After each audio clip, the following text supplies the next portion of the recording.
Welcome to the Rewire and Thrive podcast. I am your host, Laura Stiles, clinical hypnotherapist and parent coach at the Mindful Generation.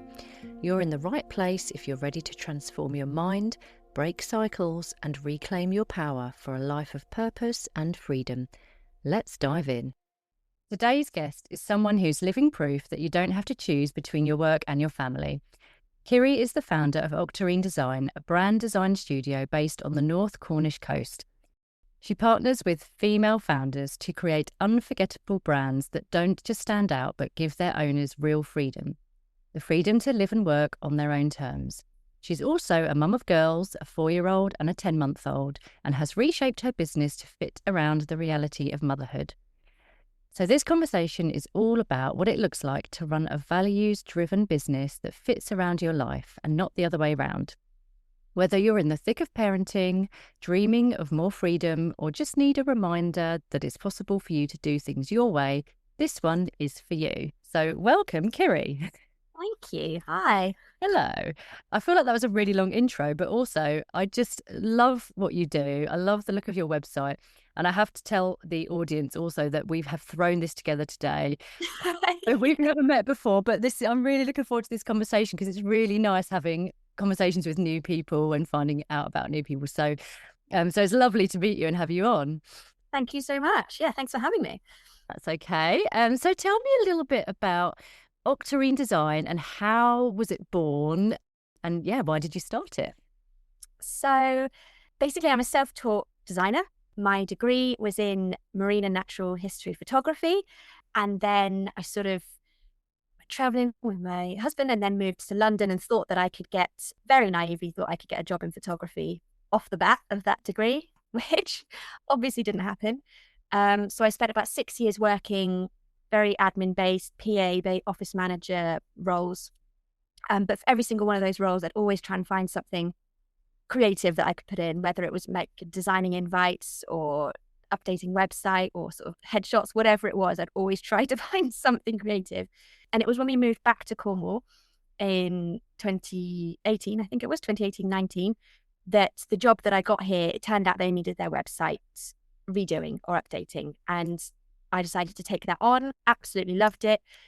And then from there, sort of another client came and wanted the same thing, wanted their website updating, and then also turned out that they wanted a rebrand as well. And I sort of jumped in there and it sort of all spiraled from there, really. I realized how much I loved the brand design side of things, like really working on strategy, creating something really impactful and meaningful, and then sort of developing a website using all of that information that we've gathered from there. Fabulous. So you clearly a very naturally creative person.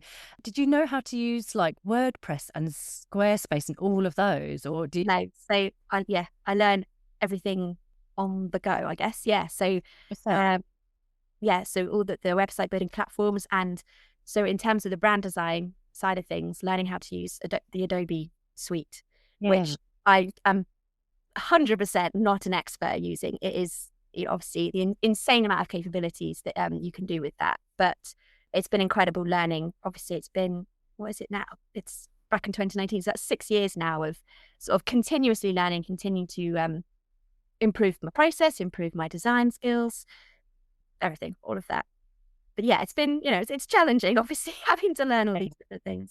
That's awesome. Now, I feel like there's no better way to learn than just like having to figure it all out, literally, once you're on the job, because and as a business owner, we're forced to do that stuff, aren't we? Because I don't know anything about WordPress. In fact, I have someone that has to update things on my website. Like, I've figured out quite a lot of it, which I'm quite proud of, but I still have to I've got a VA and she's a WordPress expert because I'm like, I just still don't know how to do that thing and that thing. So, but yeah, learning those little things on the job it's kind of good for you. It gives you a boost of confidence as well, doesn't it? To say, oh, I can do that now. It does, yeah. And especially so along the way, I've taken courses from other designers and, people who've already sort of been there, done that, which has been incredibly helpful as well.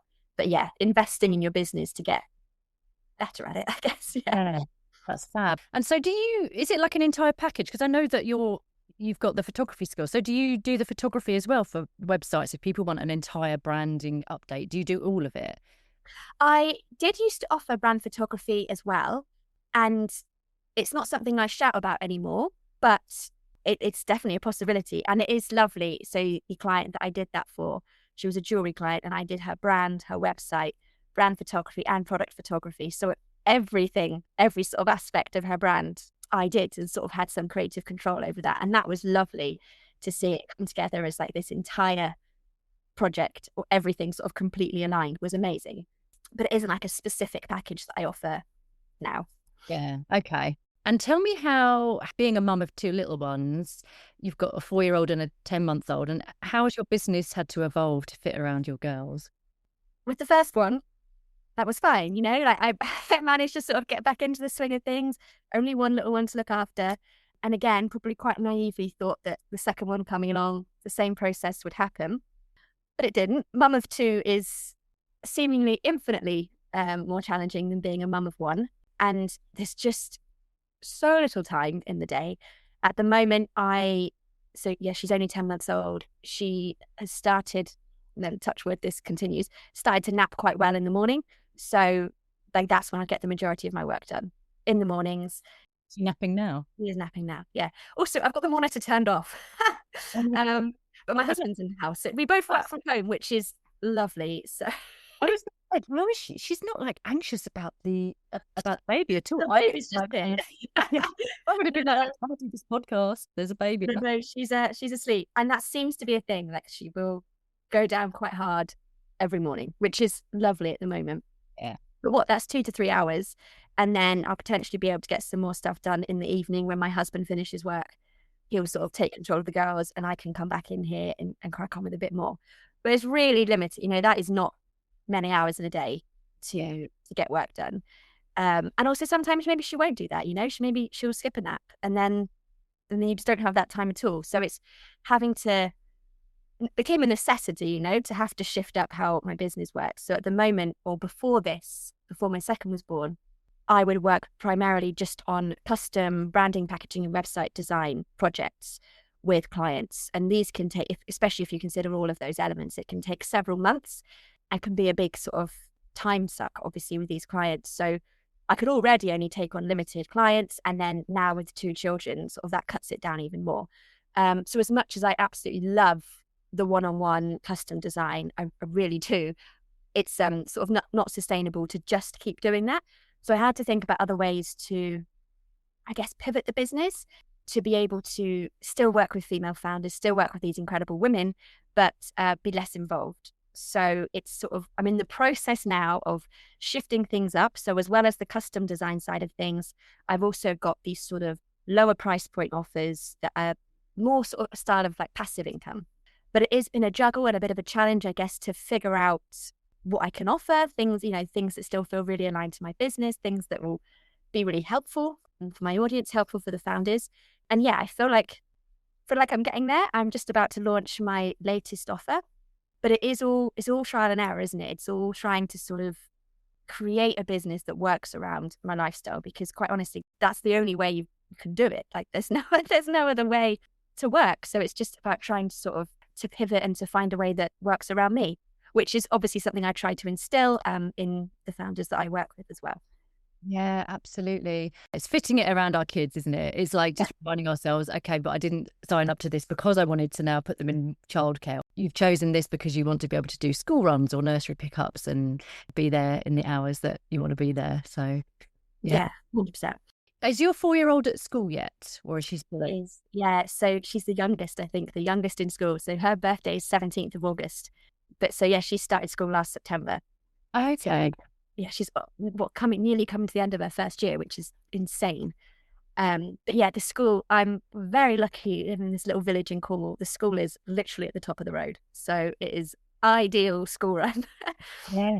Yeah. Oh, that's fabulous. So let's talk a little bit about your family. So I also live in a village, and we're able to do the school run on foot, and it's quite nearby, and it feels really safe and lovely, and we love the village life. But how do you find the juggle with, do you tend to drop her off and then do you have your other daughter at home, or does your other daughter have any time in childcare? So not yet. So at the moment, we've got a little routine. So as I said, my husband works from home as well, which is dreamy. Obviously, the two of us being here, it just means that it's just that bit easier to juggle. But he'll drop Lowen off at school in the morning and I'll pick her up in the afternoon. And at the moment, Erin is my other little one. She doesn't go to nursery. She isn't in childcare, but we will be starting that hopefully sometime soon. I think we put Low into nursery at about 10 months as well. So, and that's where Erin is now. So it is something we're going to be starting, but maybe it's hard to know sort of how much to do. So it will potentially be for a couple hours in the afternoon, a couple of days a week. We'll sort of give that a go. But I did find with Low when she went, it was incredible to sort of see the benefit that gave her as well of going to nursery, because we don't have a huge amount of friends with children. So to get them to for them to go and then to spend sort of all day being surrounded by other kids their own age, which actually it was really lovely to see sort of her become such a social person. So yeah, Erin will be starting to go to nursery soon, I guess. And again, very lucky that you've got the school at the top of the hill, the nursery's a couple of doors down. So it's very good situation if we can get her in there and if that all works out. Yeah, that's lovely, isn't it? And how nice also that you guys, I lived in Woking for a while. I'm from southeast London area originally, and then I worked in Woking, and we lived there when I had when I had both my boys, we lived there. And I remember the waiting lists for nurseries and schools just being madness. It was I remember looking at the nurseries when I'd literally just had him, he'd just been born, and I was around nurseries now. It was so crazy because you just don't know what you're really looking for at that stage. And I still had that baby brain and was just these decisions are too much for me. But yeah, it's so different when you live in a sleepy village in countryside. Yeah, it's that's the option. That's the one that we're going to. Yeah, exactly. Yeah. So with your eldest being the youngest in the year, we also had the same situation where my youngest, he's now 5, he was so his birthday is the 22nd of August. And so he started school, not the September just gone, but the one before. So he was 3, just turned 4, literally a week after turning 4 started. Yeah. And he went through half of the school year. We got to the February and we were it's not like he wasn't upset going in or anything. He was totally fine with the social side of it. He was enjoying it. But it was when they started wanting them to hit the targets with phonics and he's not quite wanting to write his name yet. He doesn't really want to pick up a pencil yet. And basically got to the stage where I was I'm not bothered about the targets. I don't care about the academia at this age. He really does need to be at school. So anyway, we had a few conversations. The school were really supportive and we decided to push him back a year. Right. And basically because there's a preschool attached to the school, and they were do you want to have him go into the preschool a few days a week? And we sort of wean him back into that preschool, not having to pay for it or anything, which was amazing. And then by the end of that year, by the July, he was in the preschool full time, and then he moved up and he basically started again September just gone. So we deferred him halfway through the year, and it was such a good decision. But yeah, the reason I'm sharing this is because I find that boys it can be a bit harder for them starting school when they're really young, especially if they're the younger ones in the year, because they want to move more and they're just a little bit more crazy. And I think girls are maybe a little bit more conscientious when it comes to wanting to, I don't know, draw and write and sit still. What do you think about that? How are your eldest? Is she quite happy to sit and draw and learn? She does love it. I mean, I can't speak. I mean, I don't know whether it's because she's a girl or not, but she loves drawing. She loves writing, and she has taken to it because obviously phonics is a completely new way for me to learn as well. Obviously, we didn't learn in school like that, but it's just completely new way of learning for us as well. So it's been really crazy actually to see how quickly she's improved in sort of her language skills and writing and reading. Now she's starting to read, which is it's just incredible. And I mean, I did worry a little bit about her being the youngest one. But at this age, I mean, like you said, it's they're so young. It doesn't really matter if they're not, hitting whatever goals. I mean, they're 4 and 5 years old. But she has actually taken to it really well. And she just loves to sit and to read and to write and draw and all of those types of things. So, yeah, I mean, I guess maybe that has been helpful that she actually does enjoy that process. It hasn't seemed, at the moment, like work for her, I guess.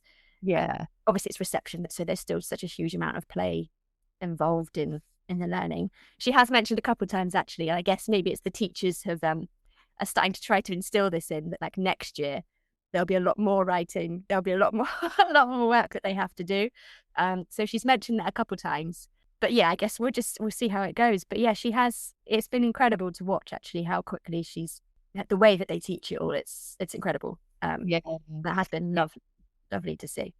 that's really nice. I do feel like there is a difference between the girls and boys, and I shouldn't really say that, but most people that I speak to that are girl mums, they'll tell me like what their girls are up to at home, and it's usually involving like playing with dolls, and not all of them obviously, and I shouldn't stereotype, but it is like, oh, they're just drawing today, and my boys do like to draw, don't get me wrong, and they are loving colouring at the moment, but it doesn't last very long, and then they have to go like jump on the trampoline for 10 minutes just to get out all that energy. So I always find it so fascinating just having those conversations with people like at the school gates about like, what have you always been up to? And having two boys it's like little balls of energy. It's so fun. Yeah.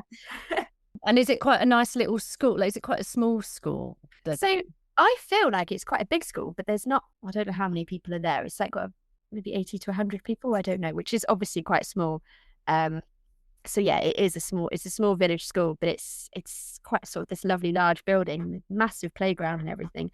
But I think in terms of numbers, it's quite a small school. Yeah. Do you live really near the coast as well? I'm so fascinated with Cornish life because I love Cornwall, and I haven't been. The last time we went as a family was I think 2020. No, it might have been before that. Anyway, we are such Cornwall fans, and I just imagine this idyllic life of like, when we've had that really nice weather recently. Yeah. Imagine like you guys going to the beach after school and that. Yeah, we've been doing that. It is bloody lush. Yeah, we live a mile from the beach. Oh, nice. And then we've got the moors on just the other side of us. So it is a stunning area where we're based. I mean, I grew up in Cornwall, and I went to university down here as well. So apart from sort of the 6 years I spent in London, and then my husband and I also spent a year traveling the world. Apart from those sort of times, the entirety of my life has been down here. So I love it. And we were always very keen. Obviously, when we lived in London, we wanted to sort of head back this way to start a family, but never actually thought that we'd be able to come all the way back to Cornwall. We just weren't entirely sure of what of how we'd get work, essentially, because it can be quite tricky down here.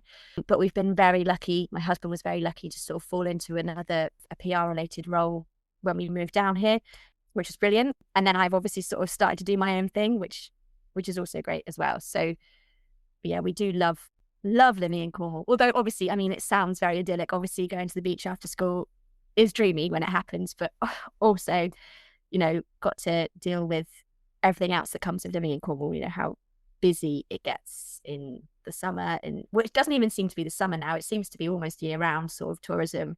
And because I know it gets busy, but the last time we went, it was winter time. It was December. I remember it was early December, and it was either like in between the lockdowns or maybe just before all of that was about to happen, perhaps. I can't quite remember. Anyway, and my youngest was a baby, and I remember thinking, oh my goodness, it's so dead here. We went to Lamorna Cove. Do you know where that is? I've heard of it, but I don't know. I don't think it's more. Yeah.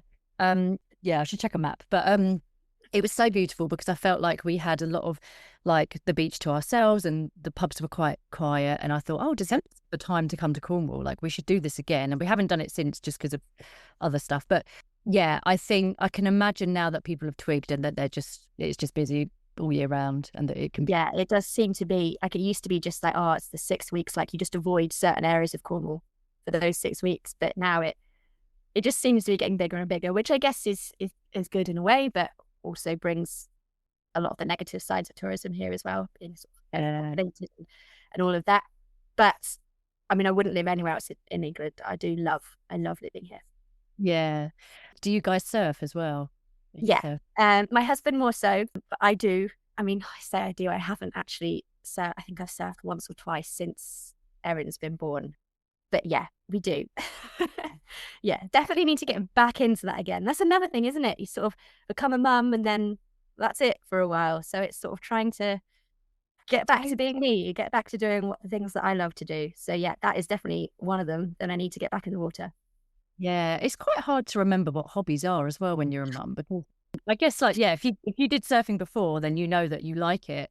But for me personally, I'm like, what after sort of the breastfeeding period, and I guess when my youngest was maybe around 2, I was like, I don't actually know what my hobbies are, what my interests are anymore. Like it's like Or who you are. It's crazy, isn't yeah, it? Like, who am I? And I remember feeling really like, what's my identity? And saying to my husband, I think I'd read something and it was like, you just need to find out your purpose and your identity and just start making time for your hobbies again. And I said to my husband, I don't know what they actually are. And even when I journal about it or write things down, it's the only thing I can think of is what I did when I was young, which was I used to love gymnastics and dancing. And then I'm like, well, I suppose I could find like an adult dance class or a gymnastics class, but I haven't got around to doing that. But isn't it interesting? I find that a struggle, just trying to figure out, do I like that anymore? I don't know. yeah, it is. And like trying to reclaim that and, finding the time to do that and to focus on just what you want to be doing.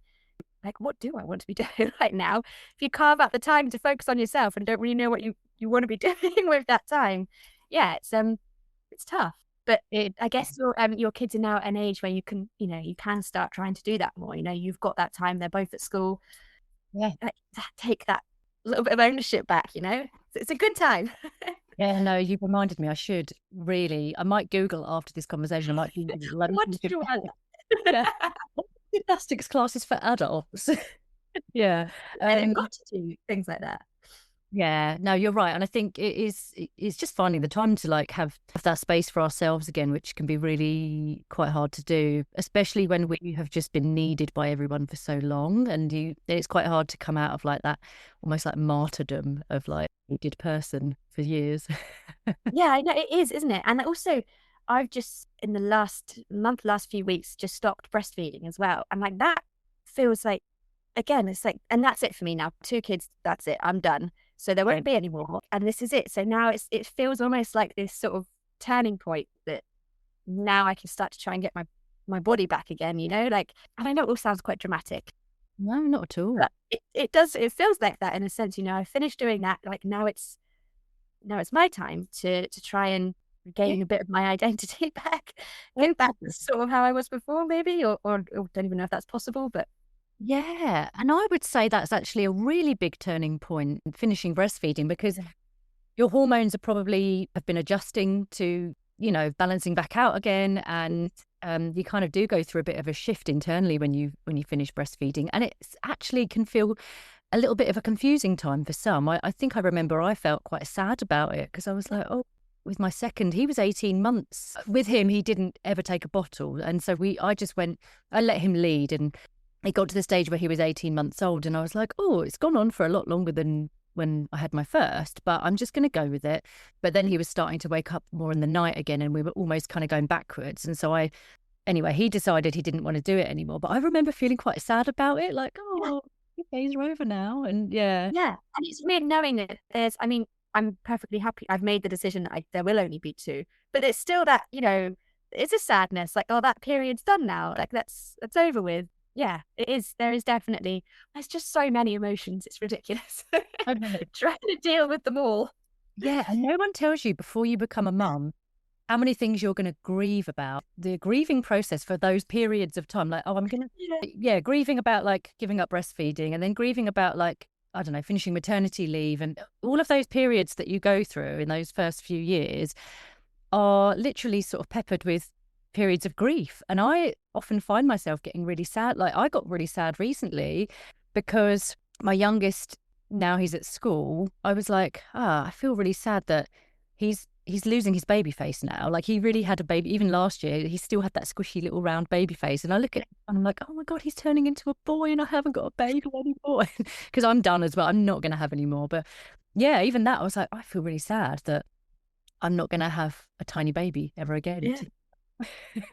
I mean, yeah, you feel sad for a bit and then you're like, yes. Yeah, that's true. I'm not newborn again. That's true. Yeah. I'm like, oh yeah, there is a reason for this. There's a reason why.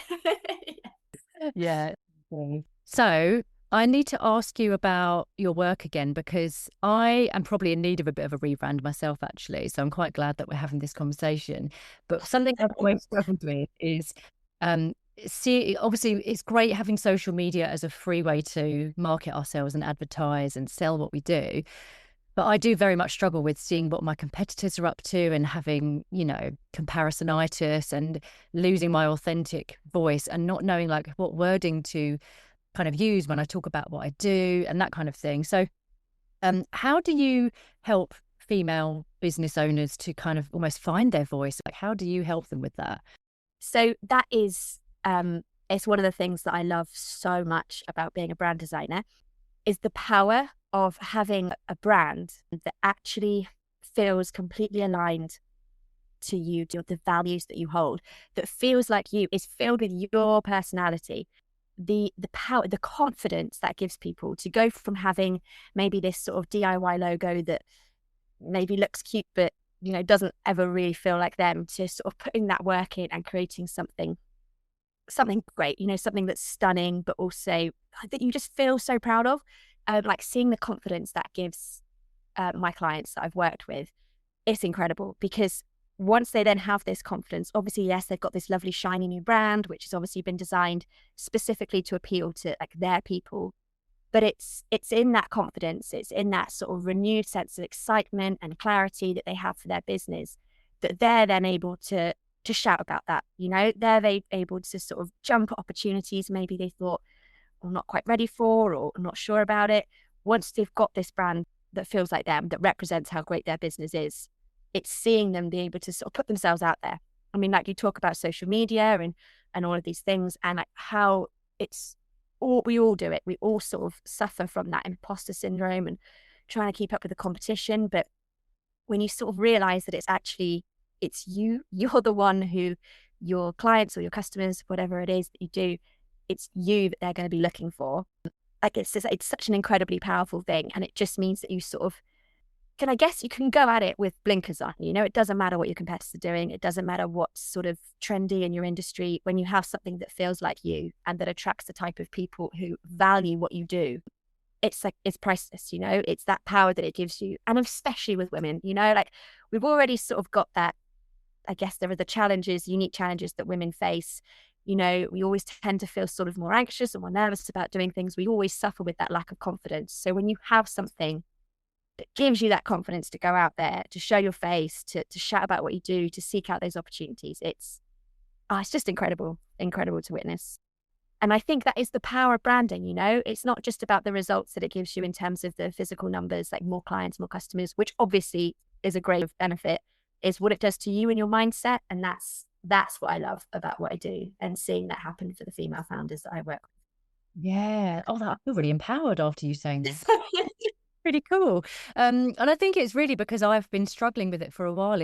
And for me personally, it goes back to, I listen to a lot of people talk, especially mums, and in their day-to-day language, sometimes things will come out and I want to stop them, because I can hear that a lot of that is to do with patriarchal conditioning, and they have a bit of unlearning to do with certain things in their life. It all ties in, doesn't it? It all ties in, feeling like it's very hard. You've almost got a blockage there in your throat because you're so worried about people. Oh, am I going to be too much, or am I not going to be coming this way enough? And it's scary, and it's so nice to just be like, oh, fuck it. I don't want to be scared anymore. I just want to be me. And if they like me, and if they don't, that's cool. Like, yeah, and the people that don't like you, you wouldn't want to work with them in the first place. You only want to be attracting the people who like you as you. And I know it's easy for me to say that, and obviously I struggle with it as well. But like owning that is so important. Yeah, it's powerful, isn't it? Yeah. Oh, I love that. I do have one final question that I'd like to ask you, which is, when you were pregnant for the first time, just think back to that time. If there was any advice you could give that version of you that would help you now, what would that be? So I guess so. One piece of advice that I was given, I mean, obviously as a mum, you get given advice from absolutely everywhere. One piece that really stuck with both me and my husband actually is that everything is just a phase. So even the really shitty bits when you're not getting any sleep and like they're waking up 5 or 6 times in the night, it's not going to last. It will move on in a few weeks, whether it's a few days or a few weeks, they'll move on to something else. And like taking that sort of mindset with everything, whether it's sleeping or not eating or all of the things that our children do, that it's just a phase. It won't last. there will be something else that comes next. So I think sort of trying to, as hard as it is in the moment, to have that patience and to be like, this is okay. We just need to get through this bit, and then something else will happen. So yeah, knowing that nothing's forever. Yeah, nothing forever. And I guess in that instance, obviously knowing that this is just a phase, it won't last forever. Trying then to acknowledge that and be like, so maybe just be okay with it. Be okay with the place you're in right now. Not have to love it, because I am definitely of that opinion that there's quite a few parts of the newborn stage which aren't great, and you don't have to love every moment of it at all. But just know that you can get through this next bit. Yeah. Really? I don't know. Is that me depressing? Is that? No, I think that's perfect, because it's not, we don't have to kind of just, but like toxic positivity. You see people online, like with their baby, it's like, oh, just cherish these years. And Yeah. It's don't have to cherish everything. Yeah, exactly. And this won't last forever. And that's cool. But when you are in the thick of like sleep deprivation and exhaustion, it can feel very low and dark sometimes. And yeah, it's just remembering that this is just a phase. Yeah. A brilliant thing to remind yourself of, because the most important thing I think you said there, in my opinion, is accepting. Because sometimes if we just accept, I went through a very bad phase with both my kids and their sleep when they were tiny, and that point in time just involved a lot of like competition between me and my husband on who had the least. Yeah. 5 times, because I had to deal with him, but you won't know that because you were asleep, and those sorts of things. Yeah. So unhelpful. But I did get to a stage where I was like, I'm just going to accept. I'm just going to sleep with him in his bed for a bit, and then I'm going to be tired tomorrow. But as soon as I shifted that, I was like, I don't know, it really did make a difference. I was like, I'm just accepting, and suddenly I feel a little bit lighter. I was still tired. Better about it. Yeah. Yeah. So yeah, no, I think that's really good. That's great advice to give your future self, who is now here. Yeah. Oh, thank you so much, Kiri. It's been a really nice conversation today, and I want to share all of your, like, where do you hang out the most? Instagram, Facebook? Instagram, I'd say. Yeah. Okay, so you're the LinkedIn thing, but yeah, Instagram is where I am. Yeah. Yeah. Okay, so your Instagram handle is Octarine Design. Yep. And your website is that? That's octarinedesign.com. Okay, so octarinedesign.com. Go and check Kiri out. Her website is beautiful, and the work that she does is just awesome. And do you have anything you are promoting at the moment, or that you'd like to talk about? Yeah. So my newest offer, this sort of more, I guess, more passive side of the business that I'm about to launch, is called Build Your Own Brand, which is going to be a physical workbook that guides you through my exact brand design process from start to finish, but giving you the power to do it yourself. So I understand completely that people who own small businesses or who are just starting out, who really want a sort of a lovely comprehensive brand, aren't quite in a position to invest in custom design. You know, they want to do it themselves, but actually do it well.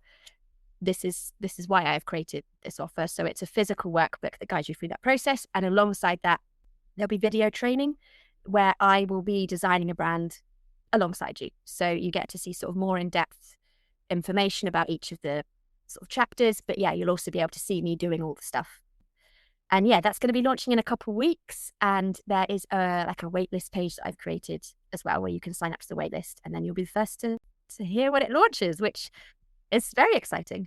Yeah, that is so exciting. And well done, because that's a really good idea for people who, perhaps don't have the budget, but just a really great idea to add that passive product into your... Yeah, I hope so. Fingers crossed. Yeah, you share the link with me. I will pop it in the show notes for all the listeners. But yeah, thank you so much. Thank you. Thanks for having me. Yeah, and have a great week ahead. Yes, you too. Enjoy the sunshine. Enjoy the sunshine. Take care. Bye.